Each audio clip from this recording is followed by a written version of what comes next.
Hello dear students, welcome back to मेरे वाले notes and this is our basic thermodynamics question series for GATE and ESE. Till now I have completed 35 questions of chapter 2, that is first law of thermodynamics, heat, work and energy interaction. So let's start with question number 36. This is steam at an initial enthalpy of 100 kilojoule per kilogram and inlet velocity is 100 meter per second enters an insulated horizontal nozzle. बेटा insulated horizontal nozzle बोला है तो दो बातें बोल दी हैं उसने. क्या क्या बातें बोली हैं कि हीट ट्रांसफर को जीरो लेना है फ्रॉम द सराउंडिंग और Z1 इक्वल टू Z2 यानी कि आपका जो पोटेंशियल हेड होता है वो कांस्टेंट है. तो इससे हमें दो बातें क्लियर हो गई जो स्टडी फ्लो एनर्जी इक्वेशन में जरूरत पड़ने वाली है. It leaves an insulated horizontal nozzle. It leaves the nozzle at 200 metre पर सेकेंड. जो वेलोसिटी है C2 ये दे रखी है 200 मीटर पर सेकेंड. वेलोसिटी को हम C से मैं इसलिए डिनोट करता हूँ, रिप्रेजेंट करता हूँ जिससे आपको कोई कंफ्यूजन ना रहे वॉल्यूम में और वेलोसिटी में. तो C सही तरीका है रिप्रेजेंट करने का. The exit enthalpy in kilojoule पर किलोग्राम, ये 2016 में आया था बच्चों, 2 मार्क्स का. चलिए सॉल्व करते हैं इसको. देखिए सबसे पहले लिखिए steady flow energy equation H1 plus C1 square upon 2. तो मैं पहले लेक्चर्स में बहुत बार बता चुका हूं. क्या बेटा ये इक्वेशन सही होगी? नो, क्योंकि सर एंथैल्पी जो इनिशियल एंथैल्पी वो किलोजूल पर किलोग्राम में, और अगर हम C1 स्क्वायर अपॉन 2 लिखेंगे तो ये आएगी जूल पर किलोग्राम में. किलो पर किलोग्राम इसलिए क्योंकि आपने वेलोसिटी जो लिखी है स्क्वायर में डिवाइड बाई 2, यानी कि काइनेटिक एनर्जी की यूनिट क्या होती है बच्चों? Half M V square. इसकी यूनिट क्या होती है? जूल. आपने मास को हटा रखा है यहाँ से, वी स्क्वायर बाई 2, इसकी यूनिट क्या हो जाएगी? जूल पर किलोग्राम. होगी या नहीं होगी? मैं इसको बॉक्स में बंद कर देता हूँ. यही इसमें मेन ध्यान रखने वाली बात है, स्टार मार्क करके. तो यहाँ पे सी से मतलब है वेलोसिटी से, वी मैं यहाँ पे यूज इसलिए नहीं करता जिससे आपको कंफ्यूजन ना हो. तो किलो जूल करने के लिए क्या करना पड़ेगा? 1000 से डिवाइड करना पड़ेगा. तो मैं 1000 से डिवाइड कर देता हूँ. अब ठीक है, पोटेंशियल का इफेक्ट लेना नहीं है, हॉरिजॉन्टल है, plus Q, heat transfer zero हो जाएगी, उसको जीरो लेना, इंसुलेटेड दे रखा है. इसके बाद H2 plus C2 square upon 2000. अच्छा, वर्क कोई होता नहीं है, control volume work in the nozzle, तो ये भी खत्म. तो हमें निकालना है C2 स्क्वायर अपॉन 2000. ये हमको C2 की वैल्यू दे रखी है और C1 की वैल्यू हमको नहीं दी है. इनलेट वेलोसिटी नो दे रखी है, C1 की वैल्यू 100 दे रखी है. ओके, ये C1 की वैल्यू भी दे रखी है और C2 दोनों दे रखे हैं. ये 100 दिया, 100 मीटर पर सेकेंड. जस्ट कैलकुलेट करना है, सब्स्टिट्यूटिंग का क्वेश्चन है, कैलकुलेशन करनी है बस कैलसी से. तो इजी है ये क्वेश्चन, बस यूनिट का ध्यान रखना है. तो ये आ जाएगा 100 initial plus 100 square by 2000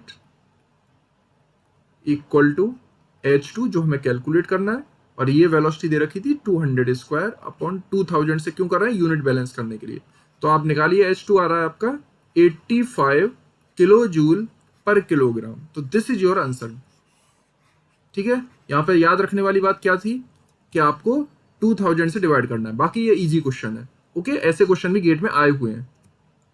next question, इसमें बोला हुआ है 37th में, the molar specific heat at constant volume of an ideal gas is equal to 2.5 times the universal gas constant. देखिए आइडियल गैस एक होती है मोनो एटॉमिक गैस. आपने पढ़ा होगा आइडियल गैस में अगर हम बात करें तो पॉली एटॉमिक, मोनो एटॉमिक. में थोड़ा कॉन्सेप्ट आपको क्लियर कर रहा हूं. ये होता है मोनो एटॉमिक.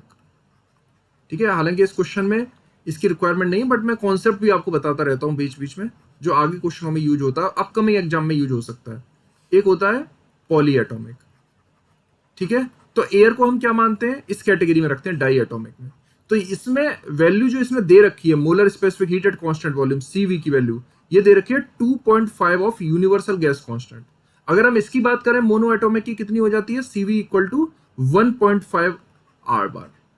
ठीक है ना, ये वैल्यू हमको याद होनी चाहिए, पर क्वेश्चन में हमको दे ही रखी है. पर ये मोलर है, मोलर मतलब per mole, specific heat at constant volume, तो ये याद रखना है आपको.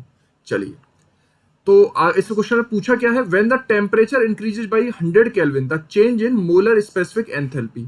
मोलर स्पेसिफिक एंथैल्पी में चेंज पूछा हुआ है. देखो सबसे पहले अगर आइडियल गैस इक्वेशन यूज करें तो हम जानते हैं, बहुत दिनों से यूज भी कर रहे हैं, डेल्टा H इक्वल टू होता है M CV या CP DT.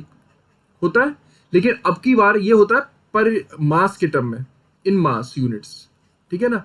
पर यहाँ पे मोल्स के टर्म में पूछा हुआ है, तो डेल्टा एच क्या आ जाएगा आपकी बार, इस पे बार लगा लीजिए आप, डेल्टा एच बार से डिनोट करते हैं, जिससे आपको पता रहे कि यहाँ पे नंबर ऑफ मोल्स हैं, एन, एन आएगा यहाँ पे, इसके साथ क्या आएगा, सीपी बार। बार क्यों लगाया आपने, मोल्स के टर्म में हम अलग तरीके से रिप्रेजेंट करते हैं, और ये dt। अब आपको इसकी वैल्यू कैलकुलेट करनी है, ठीक है बच्चों, चलिए कैलकुलेट करेंगे। एन कितना दिया हुआ है आपको, एन, एन की वैल्यू आपको दे रखी है क्वेश्चन में, चेक करिए एक बार, नंबर ऑफ मोल्स दिए हैं क्या। The change in molar specific enthalpy is joule per mole, मैंने आपको पहले इसलिए बताया था मोलर, मोलर का कॉन्सेप्ट क्या होता है, ठीक है, पर मोल आपको पता करना है, तो एन की वैल्यू को 1 रख सकते हैं पर मोल के लिए। तो हमें क्या कैलकुलेट करना है, ले देके delta H bar equal to CP bar into dt, बस इतना कैलकुलेशन हमको करनी रहेगी। ओके चलो करते हैं फिर जल्दी से। देखिए सीपी डैश आपको निकालना पड़ेगा, सीवी की वैल्यू दे रखी है, सीवी बार इक्वल टू कितना दे रखा है हमको, 2.5 आर बार, ये दे रखा है। तो CP bar minus CV bar equal to R होता है, आर बार, ये सब बच्चे जानते हैं, CP minus CV equal to R, CP bar minus CV bar equal to R bar. तो सीपी बार हमको कैलकुलेट करना है, बस ये पंच था इस क्वेश्चन में, CV bar plus are bar, ठीक है ना। तो सीपी बार क्या हो जाएगा, 2.5 are bar plus are bar, तो कितना हो गया बच्चों, 3.5 आर बार। ये हो गया खेल, ये था इंपॉर्टेंट खेल, इसमें रख दीजिए बस, बाकी तो इजी है क्वेश्चन। सीपी की जगह रखा आपने 3.5, आर बार की वैल्यू दे रखी है 8.314 यूनिवर्सल गैस कांस्टेंट, और टेम्परेचर बेटा कितना दिया है, चेंज इन टेम्परेचर 100। जब आप इसको कैलसी से कैलकुलेट करोगे, डायरेक्ट भी कर सकते हो, सिंपल कैलकुलेशन है, 100 का मल्टीप्लाई हो रहा है 3.5 टाइम्स, तो ये आपकी कुछ आएगी 2909.9 जूल पर मोल। इसी को बोलते हैं molar specific enthalpy. This is the new concept, पहली बार आया था ये क्वेश्चन गेट में, मोलर स्पेसिफिक के बारे में। वैसे यूज कई बार हुआ है, पर एज इट इज इसके ऊपर क्वेश्चन फर्स्ट टाइम बनाया, ठीक है बच्चों, वेरी गुड। अगले क्वेश्चन पे आते हैं। ये बेटा इजी क्वेश्चन है, बट बहुत बच्चों का गलत हुआ था इन 2017, ये काफी स्टूडेंट्स गलत करके आए थे ड्यू टू दिस लाइन। मैं अंडरलाइन कर रहा हूं, और देखना आप पूछना अपने सीनियर से इन्होंने कितनी गलती की थी इस लाइन में। Work done on the system is considered as positive, यानी उल्टा खेल कर दिया इन्होंने, गेम रिवर्स कर दिया, ऑन द सिस्टम को पॉजिटिव मान लिया है। यानी कि हम जो फॉर्मूला लगाते थे W इक्वल टू PdV, और उससे कैलकुलेशन करने के बाद आइसोथर्मल के लिए हम जब सॉल्व करने के बाद निकाल के लाते थे W equal to PIVI V final upon V initial, ये जब हम कैलकुलेट करने के बाद लाते थे, इनिशियल वैल्यू दे रखी है इन्होंने 1 और फाइनल वैल्यू दे रखी है इन्होंने 2, तो इनिशियल की जगह 1 रखी है, फाइनल की जगह 2 रखी है, तो W का फॉर्मूला आएगा P1 V1 ln V2 upon V1। तो पहला ही ऑप्शन मैच कर रहा है, बट ये रॉन्ग है, दिस इज रॉन्ग। क्यों, क्योंकि उसने बोला है work done on the system is considered positive, जबकि हम work done on the system ये जो सॉल्व किए थे हम किसको लेके करे थे, negative. Work done on the system negative लेके हम इसको डेराइव किए थे, अब यहां तो उल्टा कर दिया, तो रिवर्स हो जाएगा। मेरी बात आप लोग समझ पा रहे हैं, ये चीज हो जाएगी आपकी रिवर्स। तो अब रिवर्स हुई है, तो इसको कैसे सॉल्व करेंगे, अब देखिए P1 V1 को हम क्या लिख सकते हैं, MRT लिख सकते हैं, पर इसमें 1 और 2 के बारे में बात करेंगे। तो V2 अपॉन V1, अब इसमें जरा देखिए आप अगले में आइडियल गैस इक्वेशन के लिए, फॉर एन आइडियल गैस सही कैसे करें इस क्वेश्चन को मैं आपको बताता हूं। फॉर एन आइडियल गैस, ध्यान से देखना, फॉर एन आइडियल गैस क्या हो जाएगा, कैसा प्रोसेस दे रखा है आपको, प्रोसेस क्या दिया हुआ है, आइसोथर्मल। तो आइसोथर्मल के लिए हम जानते हैं P1 V1 equal to P2 V2, सब लोग जानते हैं ideal gas equation for isothermal. बेटा फॉर आइसोथर्मल लगानी है, ये कुछ बच्चे इसको याद करके कहीं और लगा देते हैं, पॉलीट्रॉपिक में, एडियाबैटिक में, नहीं वहां नहीं लगेगी, सिर्फ आइसोथर्मल प्रोसेस के लिए वैलिड है ये। तो यहां से आप देखिए V2 अपॉन V1 कितना आ जाएगा, V2 upon V1 P1 upon P2 आएगा, यस सर आएगा बिल्कुल, चलिए वेरी गुड। तो वर्क डन का फॉर्मूला अब क्या बना, देखिए यहां पे लिखिए P1 V1 की जगह क्या लिख लीजिए, माइनस का, क्योंकि माइनस तो लगा नहीं है, क्योंकि उसने बोला है नेगेटिव लेना है, नेगेटिव ले लिया, ln V2 अपॉन V1 की जगह क्या लिख सकते हैं, P1 upon P2, V2 upon V1 के लिए लिख सकते हैं P1 अपॉन P2, और नेगेटिव साइन हमने पहले ही लगा दिया है क्योंकि उसने बोला है work done on the system reverse लेना है, तो ये आपका सही आंसर हो गया। ठीक है, ओके, ये आपका राइट आंसर हो गया। अगर ये ऐसा नहीं बोलता ये लाइन तो पहला आंसर आपका सही होता है, बट ये नेगेटिव मार्क्स से बचना है हमको, तो कॉन्सेप्ट को एक वर्ड को पढ़ना है ध्यान से क्वेश्चन में। चलिए अगले क्वेश्चन पे आते हैं। Very good, this is also one of the very good question, question number 39। चलिए सॉल्व करते हैं। इसमें क्या दे रखा है, a calorically perfect gas specific heat at constant pressure आपको इतनी दी हुई है, enters and leave a gas turbine. अब सिस्टम हमारा क्या दिया हुआ है बच्चों, gas turbine. Okay, very good. अब हम इसमें क्या यूज करेंगे, जब गैस टरबाइन है तो मतलब एंथैल्पी वाली बात यूज होगी, यानी steady flow energy equation use करेंगे। तो स्टेडी फ्लो एनर्जी इक्वेशन होती है H1 plus C1 square upon 2 plus GZ1 plus Q equal to H2 plus C2 square upon 2 plus GZ2 plus control volume work. ठीक है बच्चों, very good. अब देखिए क्या क्या इसमें हम चीजों को नेग्लेक्ट कर सकते हैं। परफेक्ट गैस दे रखी है, the same velocity, enter and leaves A gas turbine with the same velocity. तो आपको क्या दे रखा है, V1 और V2 सेम दे रखा है, तो इन दोनों को हटा दीजिए, आप हटा दिए। The temperature of the gas at the turbine entry and turbine exit are 1100 and 400 kelvin respectively. तो आपको टेम्परेचर दे रखे हैं और आइडियल गैस दिया, यानी परफेक्ट गैस और आइडियल गैस में अंतर है, ये हमने थ्योरी क्लास में आपको बताया है कि there is a difference between perfect gas and ideal gas. ठीक है, पर इस क्वेश्चन के लिए आप आइडियल गैस की तरह ट्रीट करेंगे। ठीक है, हम यहाँ पे मान लेते हैं for a time being, but difference है। ठीक है ना, किसी दिन हम डिटेल में चर्चा करेंगे इसके ऊपर। तो फिलहाल देखते हैं H1 को हम मान लेते हैं आइडियल गैस, तो इसको लिख सकते हैं CpT1। ठीक है, प्लस GZ1। अच्छा, Z1 और Z2 को सेम मान सकते हैं क्या, यस। कुछ नहीं दिया है तो आप सेम मान लीजिए, तो ये दोनों भी खत्म, Z1 Z2 सेम मान लीजिए हमने। इसके बाद Q इक्वल टू H2 के लिए लिखेंगे CpT2 plus control volume work. बेटा पर इसमें पावर दे रखी है, पावर के लिए क्या करना पड़ता है, मैंने क्लास में भी बताया आपको, डॉट लगा दो ऊपर, यानी कि पर सेकंड कर दो, यानी किलो जूल होती है पर किलोग्राम, इस पर सेकंड चढ़ा दिया आपने, ये काम करना होता है। हीट ट्रांसफर आपको निकालनी है, किलो मास फ्लो रेट निकालना है आपको इस क्वेश्चन में, तो यहां भी आप Q पे ऊपर डॉट लगा दीजिए, Q के ऊपर डॉट लगा दीजिए। ठीक है बच्चों, क्योंकि इन्होंने बोला हुआ है heat escape at the rate of 300 kilo joule per second बनाना है ना आपको, तो डॉट लगा दिए, यानी पर सेकंड हो जाता है इसका मतलब। अच्छा, मास फ्लो रेट पूछा है, तो अब देखिए बेटा यहाँ पे तो पर सेकंड हो गई यूनिट, यहाँ पे तो यूनिट को पर सेकंड बनाने के लिए अब क्या करना पड़ेगा, m डॉट से मल्टीप्लाई करना पड़ेगा, यहां भी करना पड़ेगा। ठीक है बच्चों, बस तो ये मास फ्लो रेट आपको पूछा हुआ है, ये कांस्टेंट है, तो क्या करें हम, हमको जो वैल्यू दे रखी है मास फ्लो रेट को निकालने के लिए, देखिए मास फ्लो रेट को इधर रहने दीजिए, Cp को कॉमन ले लीजिए, T1 minus T2 plus Q bar equal to W dot.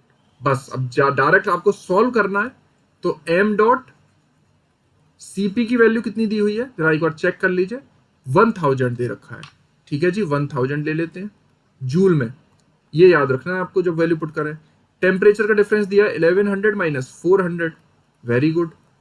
Heat transfer दे रखा है माइनस का 300, क्यों, रिजेक्ट हो रही है ना heat, escape, underline the word escape, तो माइनस 300 आ जाएगा। और उसके बाद वर्क कितना दे रखा है आपको, 4.6 into 10 to the power 6। Why 10 to the power 6, because megajoule बेटा, मेगा वॉट, तो 4.6 इंटू 10 टू द पावर 6, क्योंकि मैंने जूल में लिया है। तो मास फ्लो रेट इससे सॉल्व करेंगे, कैलसी यूज करेंगे, बटन दबाएंगे, आएगा 7 किलोग्राम पर सेकेंड, डायरेक्ट आंसर है। ये सब आपको नोन है, मास फ्लो रेट पूछा हुआ था। ये क्वेश्चन ऐसे करना है, बहुत ध्यान से करना है, इसमें यूनिट का ही खेल है पूरा बेटा, बार बार मैं इस वर्ड पे यूज कर रहा हूं कि यूनिट का खेल है पूरा। चलिए अब ये क्वेश्चन नंबर 40 है, steam flows through a nozzle at a mass flow rate of this with a heat loss of 5 kilowatt, the enthalpy at inlet and exit are this and this. Enthalpy दे रखी है 1 और 2 की, negligible velocity है C1 0, C2 आपसे पूछा हुआ है बच्चों, आपको निकालना है C2। ओके, आपको C2 कैलकुलेट करना है। चलिए C2 कैलकुलेट करते हैं हम। C2 कैलकुलेट करेंगे तो यहां पे आएगा बेटा, पहले एंथैल्पी की इक्वेशन लिखिए, स्टडी फ्लो एनर्जी इक्वेशन लिखिए, m डॉट H1, अभी बताया था प्लस Q के ऊपर बिंदी लगाइए, जिससे क्या बनेगा वो वॉट में। मैंने बता दिया, अब ये बात आपको बार बार। डॉट का मतलब होता है, देखो मैं अगली स्लाइड पे आपको अलग से बता देता हूँ, कुछ बच्चों को यहाँ डाउट आ रहा है, यहाँ बता दूं। ये देखिए, मास फ्लो रेट अगर ऐसे लिखा हुआ है मास, तो इसकी यूनिट क्या होती है, किलोग्राम पर सेकंड। लेकिन अगर मैं इस पे मास डॉट, ये डॉट की यूनिट होती है किलोग्राम पर सेकंड, अब डॉट का मल्टीप्लाई कर दूं मैं डब्ल्यू में, तो देखिए मास फ्लो रेट की यूनिट होगी किलोग्राम पर सेकंड, और वर्क की यूनिट क्या होती है, अगर हम बात करें किलो जूल में, अगर हम दे रखे किलो जूल पर किलोग्राम, तो देखिए किलोग्राम से किलोग्राम कैंसिल, तो क्या आ जाएगा, किलो जूल पर सेकंड आया। तो इस तरह से अगर आपको रेट में चाहिए तो आप डॉट लगा दीजिए, इसका मतलब होता है मास फ्लो रेट से मल्टीप्लाई कर दीजिए, ये होती है पावर। ये फॉर्मूला आपने यूज किया है, पावर प्लांट में बहुत यूज होता है, ठीक है। चलिए, तो m dot h1 plus q dot equal to m dot h2 plus m dot mass flow rate से पूरी तरफ मल्टीप्लाई करना पड़ेगा, ऐसा नहीं कि इस तरह कर लिया। ये आ जाएगा आपका C2 स्क्वायर अपॉन 2 होगा। Very good. अब एक बात पे और ध्यान देना है आपको कि यूनिट बैलेंस हुई कि नहीं हुई। जैसे मैंने आपको बताया था, यूनिट सभी बैलेंस हुई है या नहीं हुई है, ये चेक करना पड़ेगा। देखिए H1 किस में दिया हुआ है, किलो जूल पर किलोग्राम में। हीट ट्रांसफर इसके साथ मल्टीप्लाई करेंगे मास फ्लो रेट का, तो मास फ्लो रेट आपको देगा 0.1, तो इसकी यूनिट तो बैलेंस हो गई। तो 0.1 multiply by H1 equal to 2500 plus heat transfer कितना दे रखा है 5 किलोवाट, माइनस आएगा प्लस आएगा, सोच के बताइए। माइनस आएगा सर, क्यों, रिजेक्ट हो रही है, तो किलोवाट में तो -5 इक्वल टू अगेन 0.1 ही रहेगा, मास फ्लो रेट कांस्टेंट रहना है। H2 आपसे पूछा हुआ है या दिया हुआ है, एंथैल्पी आपको दे रखी है 2350 प्लस m डॉट, ये तो फिर से आपको 0.1 ही लेना है, C2 स्क्वायर अपॉन 2 लेंगे या 2000 लेंगे, 2000 लेंगे सर, यूनिट बैलेंस करने के लिए। जब हमने वैल्यू पुट करी, फॉर्मूला यही होता है, और वैल्यू पुट करी तो हमें पता चला सब किलो जूल में, तो इसको भी 2000 से डिवाइड करना पड़ेगा। जो आप इसको कैलकुलेट करोगे तो आपकी C2 की वैल्यू आ जाएगी 447.21 मीटर पर सेकेंड। ठीक है बच्चों, यूनिट कन्वर्जन का कॉन्सेप्ट है ये। बस ये अगर आपको क्लियर है तो आपको C2 की वैल्यू मिलने से ये पूरा आंसर पुट कर दीजिए आप 447.21। चलिए, thank you so much. Like कीजिए, सब्सक्राइब कीजिए एंड शेयर कीजिए अपने फ्रेंड्स के साथ, और हमारा टेलीग्राम ग्रुप है, आप उसको भी ज्वाइन कर सकते हैं, उसका लिंक डिस्क्रिप्शन बॉक्स में मिल जाएगा। पढ़ाई करते रहिए। Thank you so much.